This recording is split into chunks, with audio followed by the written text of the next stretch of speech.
Hello everyone and welcome back to my channel. Today we are reviewing Winning Time, The Rise of the Lakers Dynasty. Directed by Adam McKay and starring John C. Reilly, Quincy Isaiah, Jason Clarke, Adrien Brody and Jason Segal. Winning Time, The Rise of the Lakers Dynasty tells the story of Jerry Buss, who decided to buy the LA Lakers when they were sinking like the Titanic, both on court and off court, especially financially, with a raging rivalry against the Boston Celtics. Before we go any further though, don't forget to hit that like button and that subscribe button if you haven't already, and please be sure to give me a follow on Instagram. There is a link in the description below. You'll be getting access to further content, tournaments, polls, and you even get to choose what I review. And of course, we thank you if you do. Getting straight into what I liked about this show, the real obvious standout discussion point for me is the performances. Everybody absolutely crushed it in this show. The real standouts for me were John C. Reilly. I thought he was such an interesting character because he was hugely flawed, but his charm and his charisma even won me over, so I totally understood how he managed to just talk his way through life. I really enjoyed his company. I really enjoyed the portrayal of this character.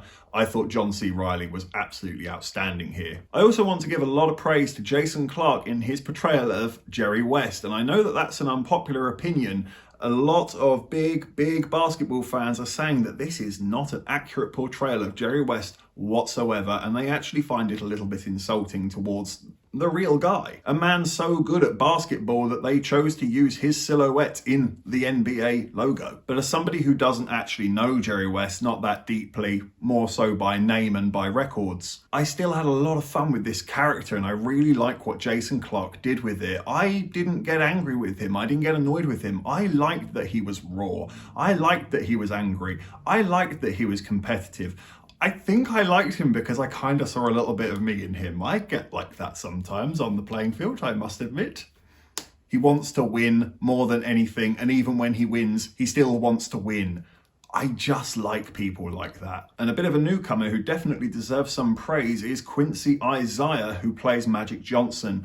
I can't say I've seen this actor in anything else, at least not jumping to memory. What I really enjoyed about the portrayal of Magic Johnson in this show is that I thought the actor totally nailed that frustratingly charming aspect of Magic Johnson. He never seems to have an off day or an off beat. Even when he is having a hard time, he just presents himself to be on cloud nine around absolutely everyone, and he acts invincibly. Somewhat narcissistically, you do want life to bring him down a peg or two, but at the same time, you feel bad for wanting that because he is just so damn nice and likable. But I also really applaud the show for not being shy and really digging into what these players did and things that they will regret and probably a little bit embarrassed to talk about. It doesn't pull its punches in that regard, and I really do applaud the show, the writing, the director for going there. The dialogue is sharp and you are hanging on every word. There are lots of characters in this show, and yet all of them are fully recognised and delivered really nicely. Everyone has a purpose to be here. No one's sitting on the sideline with nothing to do. It's very good writing in that sense. As much as it's off of historical fact, it's still delivered very well in that sense and very well realised. I do have a few complaints about the show. They are very minor though. The editing style is a little bit strange. I realise they are going this route because it matches up with the 70s, 80s vibe that they are portraying, but it seems to be a little out of rhythm. It doesn't always have consistency in its choices.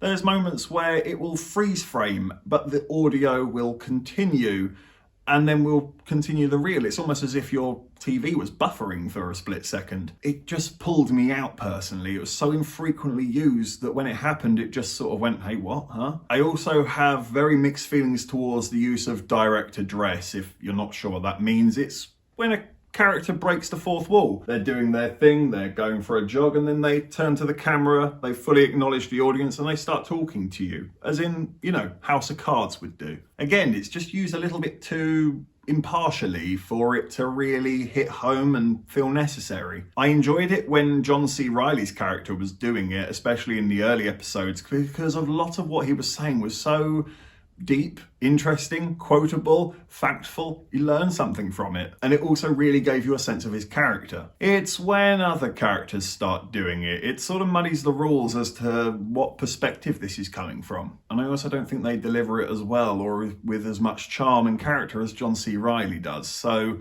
if you're leaving it to me, I would have just kept the direct address to John C. Reilly alone. See, I told you, it's just me being fussy, all right? I was wishing that there was more basketball in the actual show. It is a basketball show, after all. But actually, upon the finale, you do get a lot of basketball, and it's really nicely delivered. It did kind of quench my hunger for it, but at the same time, I do still wish there was more of it. But I suppose I can be reasonable and say that when you do get the basketball moments, they are incredible. I'm going to give Winning Time, The Rise of the Lakers Dynasty, a 10 out of 10.